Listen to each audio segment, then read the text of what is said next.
जन्म मरण सब दुख सुख भोगा, हानि लाभ प्रिय मिलन वियोगा, हानि लाभ सब मिलन वियोगा।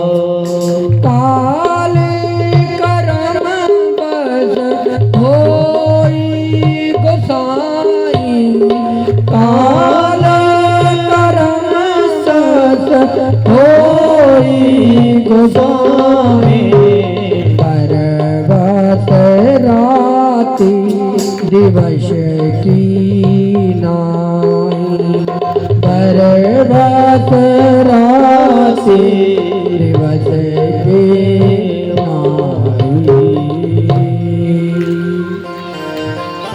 इसलिए वेद व्यास भगवान कहते हैं, हे पुत्र, जीवन में सुख मिलना दुख मिलना ये सब विधाता के हाथ में है।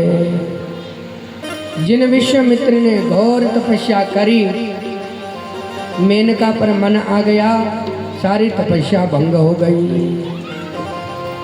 ब्रह्मा जी भी अपनी ही कन्या पर मोहित हो गए, इसलिए संसार में सब कुछ चलायमान है। सुखदेव जी कहते हैं, पिताश्री, संसार में सुखी कौन है? यहाँ तो कदम कदम पर दुख है साहब। संसार में सब कुछ चलायमान है। लक्ष्मी चला प्राण चलम, जीवितम यौवनम, चला चले च संसारे, धर्मो एक ही निश्चला। लक्ष्मी भी चलायमान है। कभी कोई धनवान होता है, कभी गरीब हो जाता है, कभी कोई गरीब होता है तो धनवान बन जाता है। ये प्राण भी चलायमान है। ये प्राणों का भी कोई भरोसा नहीं है। सांस रुक जाएगी चलते चलते, समा बुझ जाएगी जलते जलते, दम निकल जाएगा रोशनी का, क्या भरोसा है इस जिंदगी का, साथ देती नहीं ये किसी का। ये जिंदगी किसी का साथ नहीं देती है साहब। इसलिए इसने बड़ा सुंदर लिखा है कि जिंदगी एक बेवफा है, एक दिन तुझे ठुकराएगी, मौत सच्ची महबूबा है, साथ लेकर जाएगी। ये मौत सच्ची है साहब। जगत मिथ्या ब्रह्म सत्या, ये संसार झूठा है, मौत और परमात्मा सच्चा है। सबकी यात्रा मृत्यु की ओर है, पर व्यक्ति यह समझ नहीं रहा कि जब हमको मरना है तो इतना इकट्ठा करके क्या करना, और इकट्ठा करो बहुत अच्छी बात है। यश कमाओ, धन कमाओ, वैभव कमाओ, प्रतिष्ठा कमाओ, और उस धन को भगवान के चरणों में लगाओ।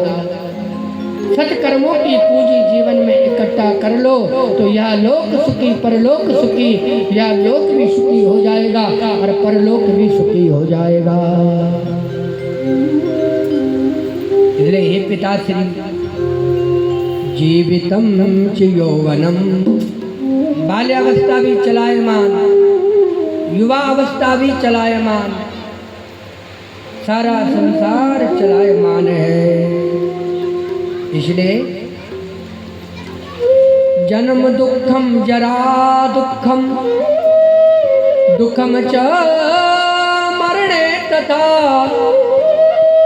गर्भवासे पुनर्दुखम, विष्टा मूत्रमय पिता। जन्म के समय दुख होता है, माँ को भी कष्ट होता है, बेटे को भी कष्ट होता है। सकुशल हो जाए तो चैन की सांस लेता है। जन्म दुखम जरा दुखम, बुढ़ापा बड़ा दुखदाई होता है साहब। दुखम च मरणे तथा, और मरते समय तो बड़ा कष्ट होता है, मरना कोई नहीं चाहता और फिर भी मरना पड़ता है। मरने के बाद अगर मुक्ति नहीं हुई तो गर्भवासे पुनर्दुखम, माँ के गर्भ में आना पड़ेगा। विष्टा मूत्रमय पिता, जहाँ पर मलमूत्र होता है 1 दिन नहीं 2 दिन नहीं 9 महीने रहना पड़ेगा। बड़ा दिव्य उपदेश दे रहे हैं। पुनरपि जन्मम पुनरपि मरणम, पुनः जन्म होगा पुनः मरण होगा। ये संसार स्वार्थ का है। मात पिता पति और पत्नी सबको पड़ी है अपनी अपनी। माता पिता पति पत्नी सबको अपनी पड़ी है साहब, कोई किसी के साथ नहीं जाता। साथ कहे मेरो पूत भलो है, बहन कहे मेरो भैया, मात कहे मेरो कुल दीपक है, पत्नी कहे मेरो सुंदर सैया। पिता कहता मेरा बेटा बहुत बढ़िया है, पर कब तक? जब तक मन की हो रही है, और थोड़ा मन की ना हो तो पिता कहता ये तो बेकार है, किसी काम का नहीं है। जो पिता बहुत प्रेम करता था, अगर बेटा पिता के मनानुकूल न चले तो अखबार में निकाल देता, मेरी संपत्ति पर इसका कोई अधिकार नहीं है, हम इसको अपनी संपत्ति से हटा देते हैं। बहन कहे मेरो भैया, बहन कहती मेरा भाई बहुत बढ़िया है, और जैसे ही भाभी घर में आ जाती है वही बहन कहती मेरा भैया पहले जैसे नहीं रहा, जब से भाभी आई है भैया बदल गया। मात कहे मेरो है कुल दीपक, पत्नी कहे मेरो सुंदर सैया। पत्नी कहता मेरा पति बहुत बढ़िया है, और करवा चौथ पर गिफ्ट न मिले तो पत्नी भी। मेरठ में पति साड़ी ले लाया तो पत्नी ने दिन मारा। इसलिए संसार के नाते रिश्ते सब झूठे हैं साहब, ये संसार दुखालय है। वेद व्यास भगवान समझाने लगे, कोई भी बात थोड़े इन बच्चों को भी थोड़ा बिठा दो,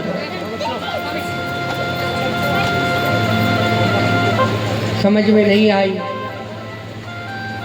तब वेद व्यास भगवान को लगा कि मेरा पुत्र है, मेरी बात समझ में नहीं आएगी, इसको गुरु के पास भेजना पड़ेगा। बिना गुरु के कल्याण नहीं हो सकता। गुरु बिनु भव निधि तरई न कोई, सो विरंच संकर्षम होई। सुखदेव जी को जनक की सभा में भेजा और वेदव्यास भगवान ने कहा बेटा किसी के घर में जाना, किसी के दरबार में जाना, उसके वैभव को मत देखना, उसके सुख को मत देखना, क्योंकि सुख दुख तो सब कर्मों के अनुसार मिलता है।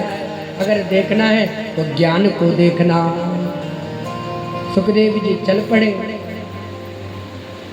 द्वारपालों ने सुखदेव जी को रोका और द्वारपाल सुखदेव जी से प्रश्न करने लगे।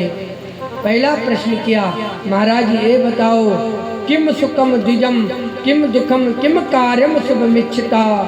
संसार में सुख क्या है, संसार में दुख क्या है, क्या करना चाहिए और क्या नहीं करना चाहिए, कौन किसका शत्रु है और कौन किसका मित्र है,